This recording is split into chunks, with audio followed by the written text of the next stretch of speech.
they have proven over the past 45 years. اور ہم اگر ساتویں فرنٹ کی یعنی ایران کے فرنٹ کی بات کریں تو اس کا تو وہ کہہ رہے ہیں کہ قصہ ہی نہ چھیڑیں، کیونکہ ایران نے تو 45 سال یہی شو کروایا ہے. یعنی اس نے تو ریزائلنس اور اسٹریٹجک پیشنس وہ تو اس کا استارہ اور سمبل بن چکا ہے کہ اگر اسٹریٹجک پیشنس کسی کی دیکھنی ہو تو ایران کو دیکھ لیں. To be the most resilient country when it comes to sanctions and military pressure as well. یہ سب سے زیادہ ریزائلنٹ کنٹری ثابت ہوا ہے جب بات آتی ہے سینکشنز کی، جب بات آتی ہے ملٹری پریشر کی، تو ایران نے جو ہے وہ اس کو سسٹین کیا ہے. Their threshold for plan is much higher than it is in Israel. تو وہ جتنا پین برداشت کر سکتے ہیں ان کا جو سمجھ لیں کہ ہے نا وہ زیادہ سے زیادہ ان کی کیپیسٹی ہے کہ وہ زیادہ سے زیادہ پین برداشت کر سکتے ہیں، زیادہ سے زیادہ سیکریفائزز دے سکتے ہیں، کیونکہ ان کی تو 45 سال اسی سے بھرے پڑے ہیں. نیا جو اسلامی انقلاب آیا 8 سال تو ایک انتہائی بروٹل وار انہوں نے لڑی عراق کے ساتھ، اور کسی کو یقین نہیں تھا کہ ایران اس سے فاتح ہو کر نکلے گا، کیونکہ تمام خلیجی ریاستیں امریکہ، اسرائیل سارے عراق کے ساتھ کھڑے تھے، تو کسی کو یقین نہیں تھا کہ ایران اس میں فاتح ہو جائے گا. تو ان کے تو 45 سال اس سے بھرے پڑے ہیں، صبر سے، قربانیوں سے، اور ان ساری محرومیوں اور سینکشنز انہوں نے ساری یہ بھگتی ہیں. تو ان کے سامنے تو اسرائیل ٹکنے والا نہیں ہے. یعنی 6 فرنٹس انہوں نے بتایا کہ جو اس وقت ایکٹیو ہیں، جہاں پر لڑائی ہو رہی ہے وہاں پر بھی ایکسٹرا ریزسٹنس آگے ہے. اور اگر جب 7ویں فرنٹ پر اسرائیل لڑنے جا رہا ہے تو وہاں پر بھی لڑائی تو ریزائلنس کی ہوگی، اور ریزائلنس کے اندر ایران نے 45 سال اپنا دکھایا کہ وہ کیا کر سکتا ہے. تو اس طرح ایکویشن وہ یہ بنا رہے ہیں کہ چونکہ یہ چند دنوں میں تو جنگ ختم ہونے والی نہیں ہے، تو اگر لمبی جنگ لڑی جائے گی تو اسرائیل کسی بھی منظرنامے کے اندر کامیاب ہوتا ہوا نظر نہیں آ رہا. ٹھیک ہے، تو یہ اب اس سے عالمی جنگ چھڑ جائے تو اس کا کوئی بھی کیلکولیشن نہیں دے سکتا کہ عالمی جنگ کے اندر منظرنامہ کیا ہوگا، کیونکہ عالمی جنگ جو ہے وہ نیوکلیر وار ہوگی. تو یہاں پر بیٹھ کر ہم کس طرح سے بتا سکتے ہیں کہ نیوکلیر وار کے نتیجے میں کون جیتے گا؟ اس کے نتیجے میں وہی جیتے گا جو بچے گا. اس کے نتیجے میں جیت تو پھر کسی کی بھی نہیں ہوگی، وہ تو جو سروائیور ہوں گے وہی فاتح ہوں گے. تو عالمی جنگ سے پیچھے والا یہ منظرنامہ ہے. عالمی جنگ اگر چھڑ گئی تو اس کا پھر کسی کو بھی نہیں پتا ہے. تو یہ کچھ رپورٹس ہم نے آپ کے سامنے رکھی. اسی درمیان ناظرین، اسرائیل یہ کہہ رہا ہے کہ وہ حزب اللہ کا جو تمام فائنینشل سٹرکچر ہے اس کو لیبنان میں ہٹ کرے گا. اسرائیل says it will attack حزب اللہ's financial arm all over Lebanon. اب بات یہ ہے کہ وہ کسی بینک کے اوپر حملہ کر دیں، کسی اور فائنینشل انسٹیٹیوٹ کے اوپر حملہ کر دیں اور کہہ دیں گے کہ دیکھو یہ تو اس کا لنک بنتا تھا حزب اللہ کے ساتھ، اس لیے ہم نے اس کو اٹیک کیا. آج سے انہوں نے جو سلسلہ شروع کیا ہے، ایک فائنینشل انسٹیٹیوشن جو بہت فیمس ہے، بہت فلاح کا کام کرتا ہے، اس کو اٹیک کیا. تو اب یہ اس کا مطلب یہ ہے کہ وہ اب بینکس اور یہ وہ سارے فائنینشل جو انسٹیٹیوشنز ہیں کسی کو بھی وہ ہٹ کریں گے. اچھا، اسرائیل میں پہلی بار سول وار کا لفظ استعمال کیا اسرائیلی میڈیا نے. Behind the ongoing war lies a civil war. اسرائیلی میڈیا کہ ایک طرف سامنے ہم دیکھ رہے ہیں کہ بڑی لڑائی جاری ہے اور اسرائیل لڑ رہا ہے مختلف فرنٹس کے اوپر، لیکن اس کے پردے کے پیچھے کیا ہے کہ ایک سول وار بھی جاری ہے. یعنی اسرائیل کے اندر بھی ایک جنگ جاری ہے، جس کو آج پہلی بار لفظ انہوں نے باقاعدہ سول وار استعمال کیا ہے.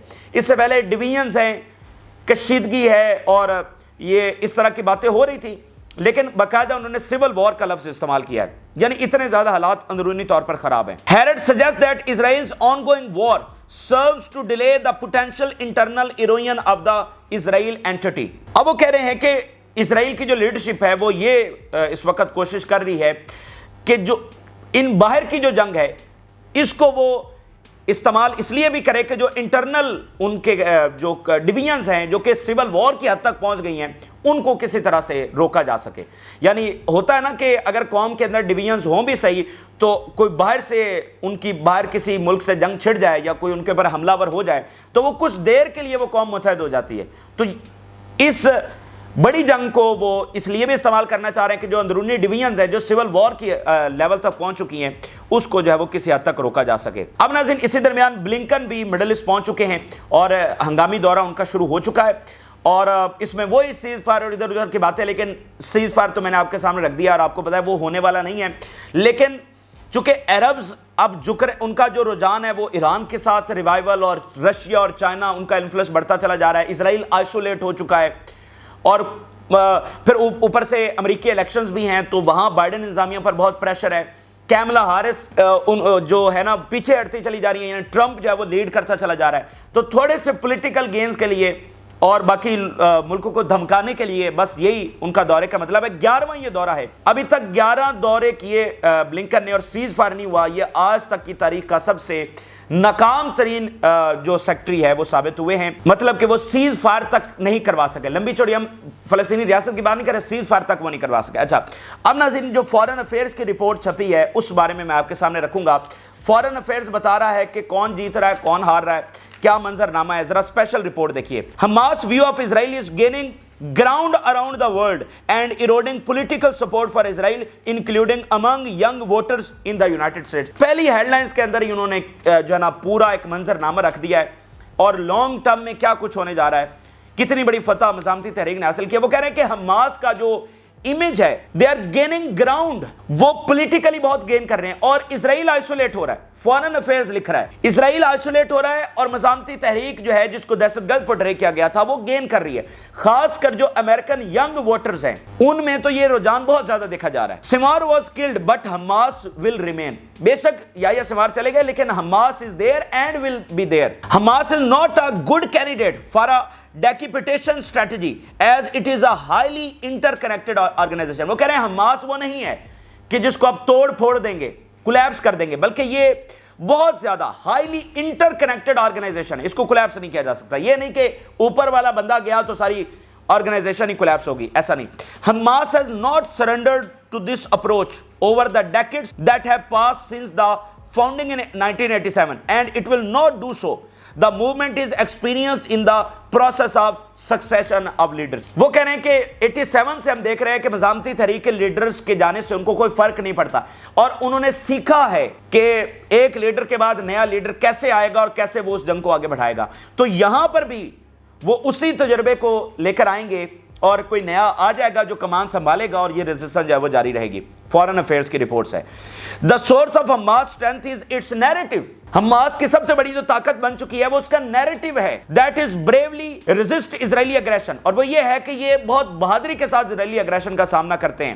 And represents Palestinian interest in authentic manner.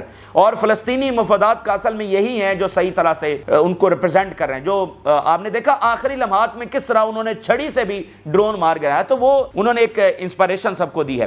Killing leader is not an effective answer to a fundamental political and strategic problems. کہ لیڈرز کو نشانہ بنانا یہ کوئی اسٹریٹجک پرابلم کا حل نہیں ہے اور اس سے کچھ جو ہے وہ حاصل نہیں ہوگا. تو یہ بہرحال تازہ ترین تفصیلات ہیں جو ہم نے آپ کے ساتھ شیئر کی. آپ نے رائے ضرور لگا کریں. جن لوگوں نے چینل کو سبسکرائب نہیں کیا ان سے ریکویسٹ کریں گے ایک چینل کو ضرور سبسکرائب کر لیں تاکہ ہر آنے والی ویڈیو آپ تک پہنچ سکے. اجازت دیجیے, اللہ حافظ.